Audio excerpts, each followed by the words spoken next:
Cockroach party জিন্দাবাদ। মনে আছে তো অগি অ্যান্ড দ্য ককরোচেসে এই ধরনেরই একটা হাসি আমরা শুনতে পেতাম। আর ওই ককরোচ পার্টিকে মেরে ফেলা সত্যি মানে মুশকিলই নেই, নামুমকিন হ্যায় ওয়ালা বাত। চিফ জাস্টিস সূর্যকান্ত তিনি যখন একটা বয়ান দিয়েছিলেন যে আমাদের সোশ্যাল মিডিয়াতে কিছু জার্নালিস্ট রয়েছে, সোশ্যাল মিডিয়া ইউজার্স রয়েছে, ইনফ্লুয়েন্সার রয়েছে, যারা যে কোনো ব্যাপার নিয়ে কথা তোলে এবং আওয়াজ ওঠায়, বিরুদ্ধাচরণ করতে শুরু করে।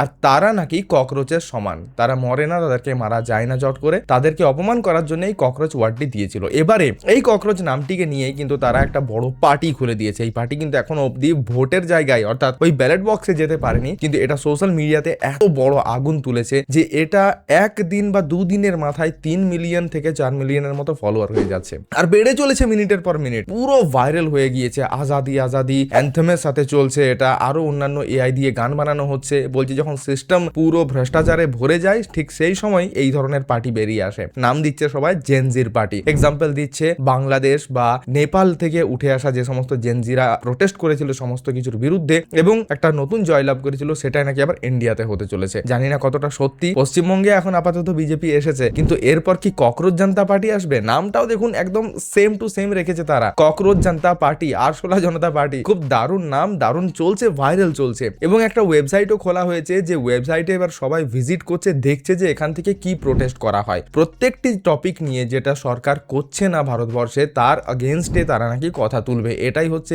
এই পার্টির সব থেকে বড় মূল বক্তব্য। এবার আপনি কি আরশোলা জনতা পার্টি যোগ দিতে চান কমসে কম সোশ্যাল মিডিয়াতেই? তা কমেন্ট করে জানাতে ভুলবেন না।